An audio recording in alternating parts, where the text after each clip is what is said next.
गीता की वाणी का अनुकरण करते स्वामी विवेकानंद फिर एक बार सबको संसार का वीरता पूर्वक सामना करने के लिए आहूत करते हैं। यहाँ उन्होंने कंपित स्वर से मनुष्य मात्र की महत्ता की घोषणा की है। से क्षुद्र स्थिति का व्यक्ति भी कर्मयोगी हो महत्तम के सम्मान का अधिकारी हो सकता है। अपने अपने विकास का मार्ग सबके आगे खुलता है। कर्मयोग की यह शिक्षा है कि मनुष्य उस पर चलकर अपनी पूर्णता का अनुभव कर सके। अब हम पहले अध्याय कर्म का चरित्र पर भाव की ओर चलते हैं। कर्म शब्द संस्कृत की क्रा अर्थात करना धातु से बना है। जो कुछ भी किया जाता है कर्म है। कर्मों का फल भी इसका प्रयुक्त व्यर्थ होता है। दर्शन शास्त्र में इसका अर्थ कभी कभी उस परिणाम से होता है जिसके कि हमारे पूर्व कर्म कारण है, परंतु कर्मयोग में हमें उसी कर्म से वास्ता है जिसका अर्थ काम है। सत्य का ज्ञान मनुष्य जाति का उचित ध्येय है। इसी आदर्श को प्राच्य दर्शन हमारे सामने रखते हैं। मनुष्य का ध्येय सुख नहीं ज्ञान है। सांसारिक सुख और आनंद का अंत हो जाता है। मनुष्य की यह भूल है जो वह समझता है कि ध्येय सुख है। संसार की सभी विपत्तियों की जड़ यह अंधविश्वास है कि सुख ही वह आदर्श है जिसे पाने के लिए प्रयत्न पर रहना चाहिए। कालांतर में मनुष्य जानता है कि वह सुख की ओर नहीं ज्ञान की ओर बढ़ रहा है।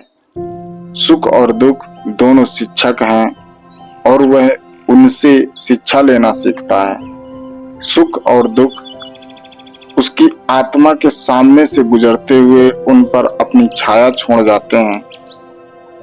इन भाव चित्रों के सामूहिक परिणाम का ही नाम मनुष्य का चरित्र है।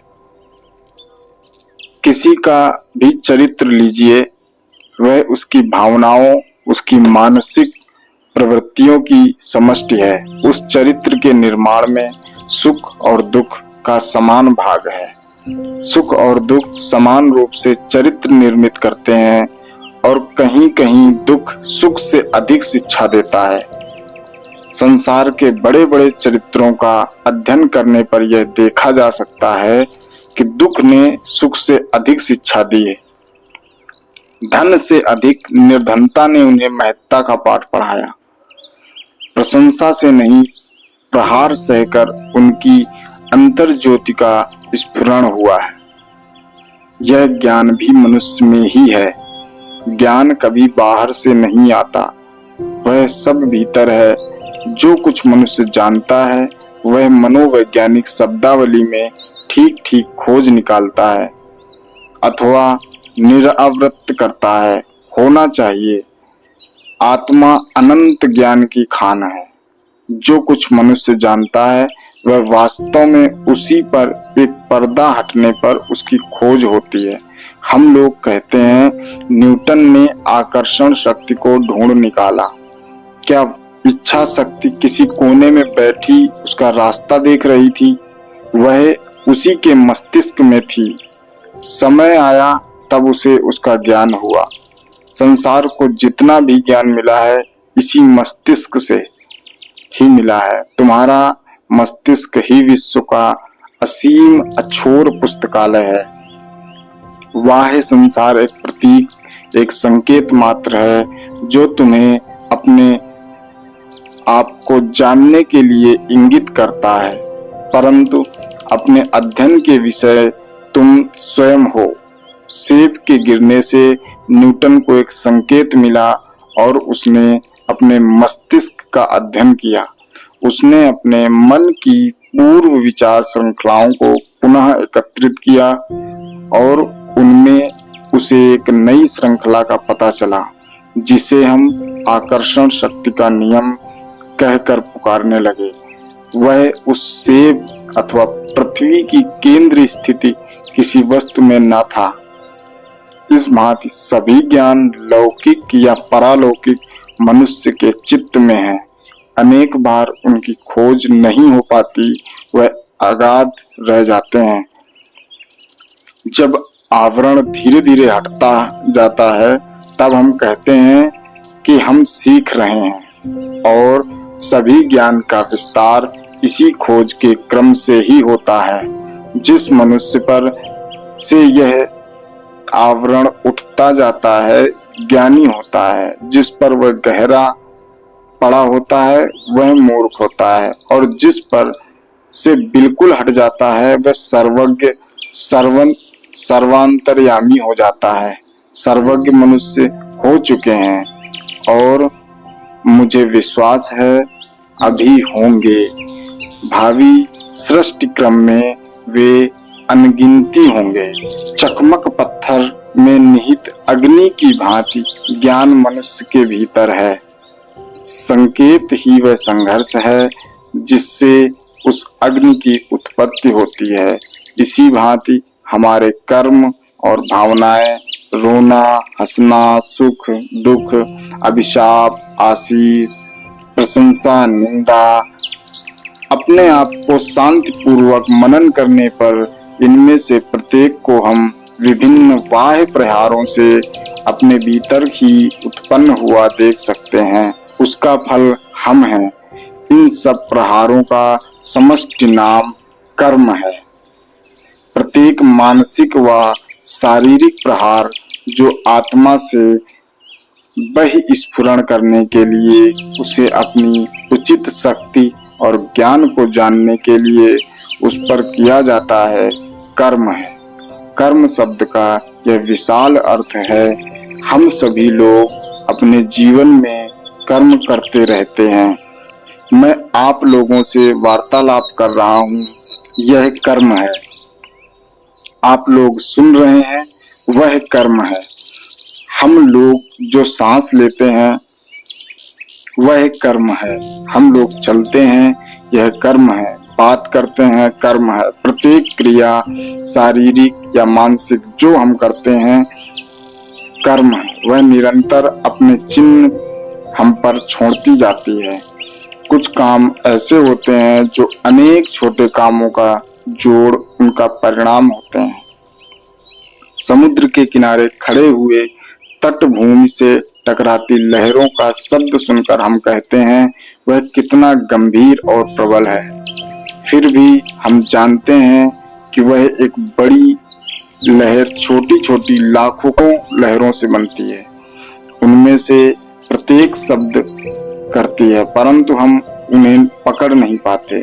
जब वे एक विशाल समष्टि बन जाती हैं तब उस गर्जन को हम सुन पाते हैं। इसी तरह हृदय का प्रत्येक स्पंदन कर्म के सामूहिक रूप का एक अंश है।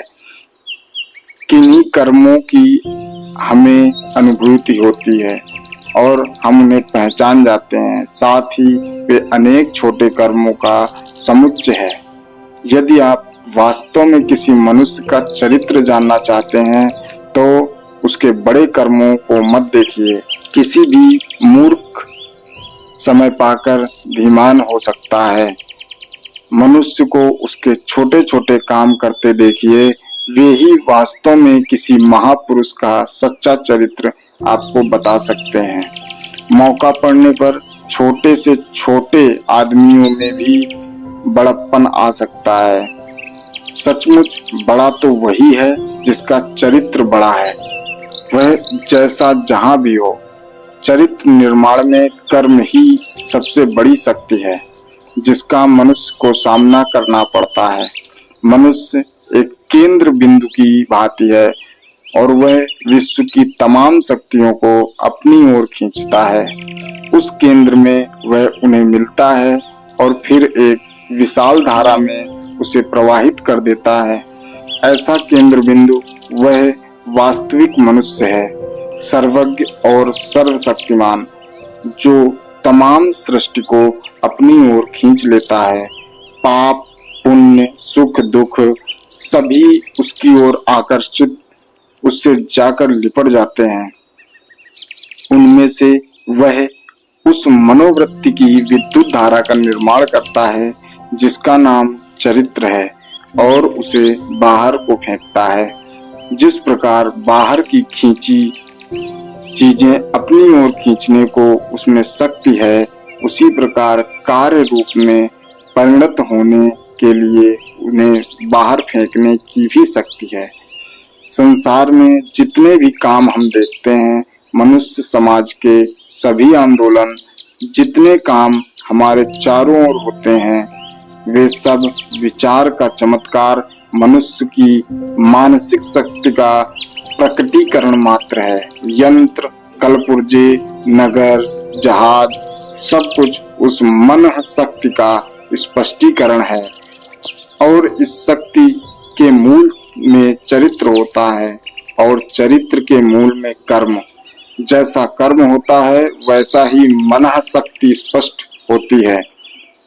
वे अनेक महती मन शक्ति वाले पुरुष जिन्हें संसार ने जन्म दिया है, बड़े ही कर्मठ व्यक्ति रहे हैं। वे विशाल, दैत्याकार, दीर्घ मन शक्ति वाले चाहते तो संसार उलट देते और उन्हें वह मनस्त्या लगातार युग पर युग काम करने से प्राप्त हुई थी। बुद्ध अथवा ईसा की सी दानवी मन शक्ति एक जन्म में काम करने पर नहीं पाई जा सकती, क्योंकि हम जानते हैं उनके पिता कौन थे। यह नहीं मालूम कि उन्होंने मनुष्य जाति की भलाई के लिए एक शब्द भी कहा था। जोसेफ की तरह के सैकड़ों बढ़ई हो चुके और अभी जीवित हैं। बुद्ध के पिता से सैकड़ों राजा यहाँ हो चुके। यदि केवल पैतृक आदान प्रदान की बात है तो क्या कारण है कि उस छोटे से राजा ने, जिसकी आज्ञा शायद उसके कर्मचारी ही नहीं मानते थे, उस पुत्र को जन्म दिया जिसका आधी दुनिया नाम जपती है। बढ़ई और उसके पुत्र के मध्य उस अंतर का क्या कारण है जिसके दूसरे के लाखों मनुष्य देवता के समान पूजते हैं? पैतृक संबंध ही उसके मूल में नहीं हो सकता। वह महती मन शक्ति जिसे बुद्ध ने संसार के ऊपर बिछा दिया, जो ईसा के भीतर से समुद्भूत हुई, कहाँ से आई? उस शक्ति का संचय कहाँ से हुआ? वह जन्म जन्मांतर में धीरे धीरे बढ़ती रही होगी, यहाँ तक कि अंत में एक बुद्ध या एक ईसा के रूप में मनुष्य जाति के सामने फूट पड़ी और उसका प्रभाव आज दिन तक लहराता चला आया है। और यह सब कर्म का परिणाम है। जो बोता है वही काटता है। यह अमर सिद्धांत है। शायद हम किसी सोच या कभी सोचें कि वह सच नहीं है, पर अंततोगत्वा हमें उसकी सच्चाई स्वीकार ही करनी पड़ती है। परंतु मनुष्य जीवन भर समृद्ध होने के लिए हाथ पैर पटका करे, हजारों को धोखा दे, परंतु अंत में उसे मालूम होता है कि वह समृद्ध होने के योग्य न था और तब उसके जीवन के लिए जीना भार हो जाता है। सांसारिक भोग की वस्तुएं हम एकत्र करते जाएं, परंतु हमारे पास रहता वही है जिसे हमने सचमुच कमाया होता है। मूर्ख संसार भर की पुस्तकें खरीदकर अपने पुस्तकालय में रख सकता है, लेकिन उनमें से वह पढ़ उन्हीं को सकेगा जिन्हें पढ़ने की उसमें योग्यता होगी, और यह योग्यता कर्म से उत्पन्न होती है। हमारी योग्यता, हमारी ग्राह्य शक्ति हमारे कर्म के अनुरूप होती है। हम जो कुछ हैं उसके लिए हम उत्तरदायी हैं। हम जो कुछ भी होना चाहें वह हो सकने की शक्ति हम में है। यदि हमारा वर्तमान रूप हमारे पूर्व कर्मों का परिणाम है तो निश्चित ही अपने आज के कर्मों द्वारा हम अपना अभीप्सित भावी रूप भी बना सकते हैं। इसलिए हमें कर्म करना सीखना चाहिए। आप कहेंगे, कर्म करना सीखने से क्या लाभ? संसार में किसी न किसी ढंग से सभी कर्म करते हैं, परंतु शक्ति का अपव्यय भी किया जा सकता है। कर्म योग के संबंध में गीता में कहा गया है कि कर्म को चतुरता से एक विज्ञान की भांति कर्म कैसे किया जाए, यह सीख लेने पर ही उत्तम फल मिल सकता है। आपको स्मरण रखना चाहिए कि सब कर्म मन की शक्ति को जगाने के लिए है, जो वहां पहले से है, आत्मोद्बोधन के लिए।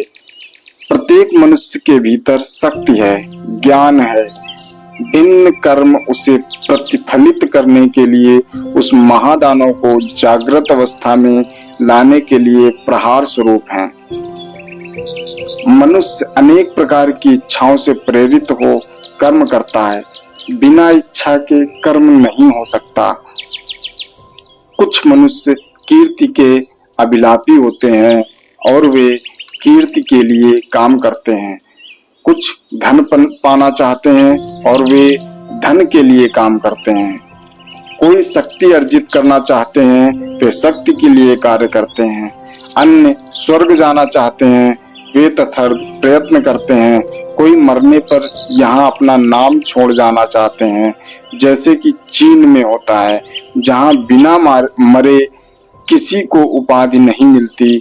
हमारे यहाँ की प्रथा से वह अच्छी ही है। वहाँ जब कोई मनुष्य बहुत साधु कर्म करता है तो वे उसके मृत पिता अथवा पितामह को उच्च उपाधि से विभूषित करते हैं। कुछ मनुष्य उसके लिए कर्म करते हैं। किन्हीं मुसलमान संप्रदायों के अनुयायी अपने तमाम जीवन में मकबरा तैयार कराने में व्यस्त रहते हैं, जिसमें मरने पर वे दफनाए जा सकें।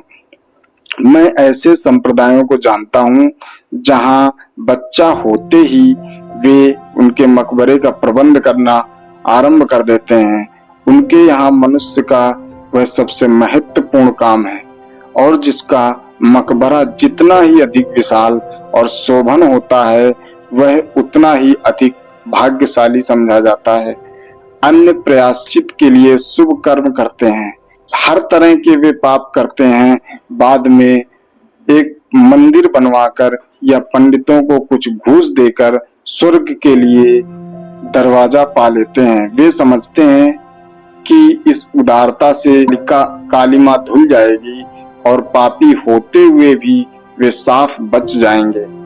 कर्म के लिए प्रेरित करने वाली इस प्रकार की कुछ इच्छाएं होती हैं। कर्म के लिए प्रत्येक देश में इस प्रकार के कुछ नर रूप देवता होते हैं जो कर्म के लिए करते हैं, जिन्हें न यश की, न धन की, न स्वर्ग की ही अभिलाषा है। वे कर्म करते हैं केवल इसलिए कि उनका परिणाम शुभ होगा। अन्य जो गरीबों की भलाई और मनुष्य जाति का हित करते हैं और भी उच्च विचार वाले होते हैं। अच्छे कर्म करना अच्छा है और इसलिए जो कुछ भी अच्छा होता है वे उसे प्यार करते हैं। अब उसी इच्छाओं के विषय पर आते हैं। धन और यश की इच्छाओं का शायद ही कभी तुरंत फल मिलता हो। धन और यश प्रायः हमें तभी प्राप्त होते हैं जब हम वृद्ध हो जाते हैं और जीवन में विदा लेने का समय आ गया होता है। यदि जीवन भर मैं नाम के लिए काम करूं तो अंत में कहीं जाकर मुझे थोड़ा सा नाम मिलेगा। यदि कीर्ति के लिए तो अंत में थोड़ी सी कीर्ति मिलेगी। इसी भांति किसी भौतिक पदार्थ की यदि आकांक्षा हो तो अंत में वह मुझे मिल जाती है और वही क्रम रुक जाता है। परंतु यदि मनुष्य बिना किसी स्वार्थ भावना के कार्य करता है तो उसका क्या होता है? क्या उसे कोई लाभ नहीं होता? हाँ, होता है। उसे सबसे बड़ा लाभ होता है। स्वार्थहीनता से अधिक लाभ होता है। केवल मनुष्य में उसका आचरण करने का धैर्य नहीं, सांसारिक लाभ भी उससे अधिक होता है।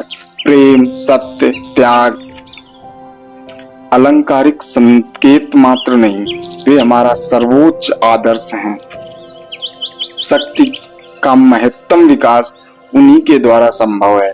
सबसे पहले एक मनुष्य जो 5 दिन अथवा 5 मिनट के लिए भी बिना किसी स्वार्थ भावना के स्वर्ग, नरक, भूत भावी आदि का विचार किए काम करता है, अपने में एक महान अध्यात्म वीर होने का सामर्थ्य रखता है।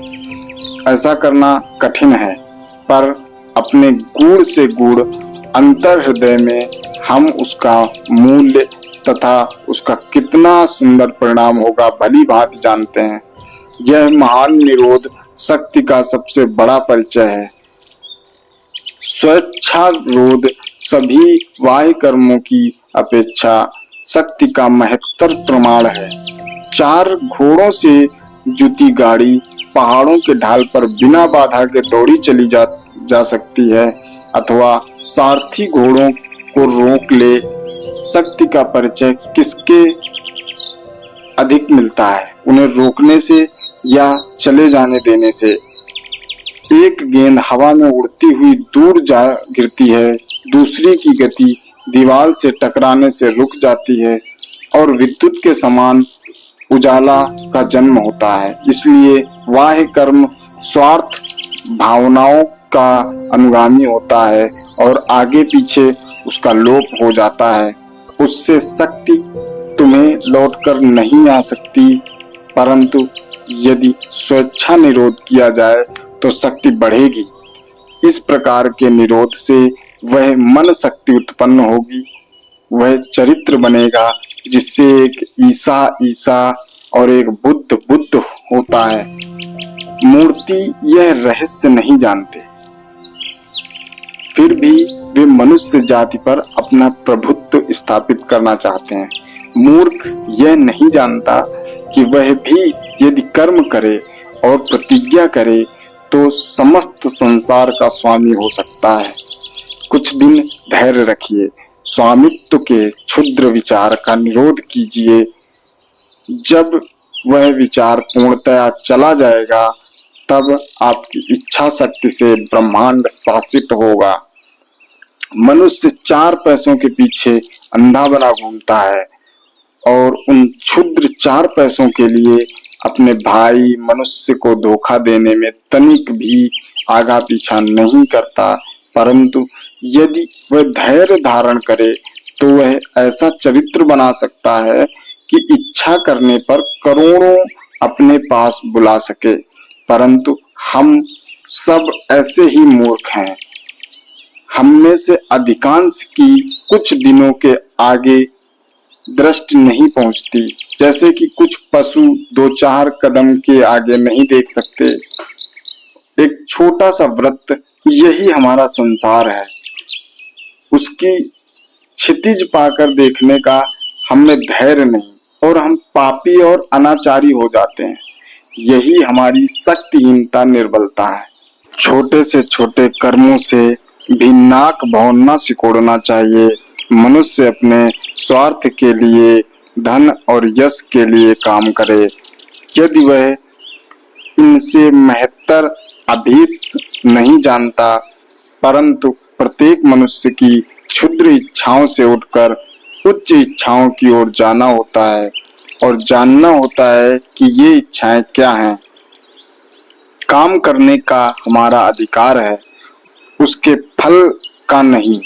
कर्मों के परिणाम की चिंता छोड़िए, फल का विचार करें।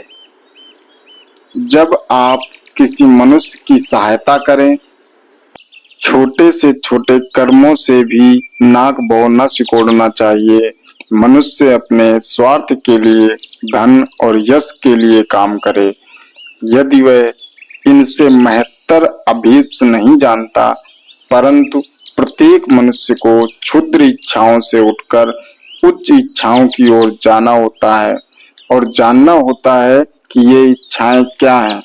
काम करने का हमारा अधिकार है, उसके फल का नहीं।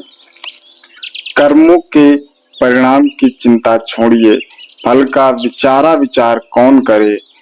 जब आप किसी मनुष्य की सहायता करें तब इस बात का तनिक भी ध्यान न कीजिए कि आपके प्रति उसके हृदय में कैसे भाव हैं, कि नाप जोख कर उन्हें पहचानने का विचार न कीजिए। जब आप कोई बड़ा काम, अच्छा काम करें तब उसका परिणाम क्या होगा, इसका तनिक भी आगा पीछा न कीजिए। कर्म के इस आदर्श के संबंध में विचार के लिए एक कठिन प्रश्न उठता है। घोर अध्यवसाय आवश्यक है। हमें निरंतर कर्म करते रहना चाहिए। एक क्षण भी बिना कर्म किए हम रह नहीं सकते। तब आदर्श शांति के विषय में क्या कहा जाए। एक ओर आजीवन और घोर परिश्रम का चित्र है। अपने सामाजिक जीवन चक्र में हम द्रुत गति से घूमते हैं और दूसरी ओर शांत निर्लिप्त संन्यास का चित्र है। चारों ओर शांति, कोई दिखावे की वस्तु नहीं, कोई हलचल कोलाहल नहीं, केवल प्रकृति, पशु, फूल और पर्वत, इनमें से कोई भी पूर्ण चित्र नहीं।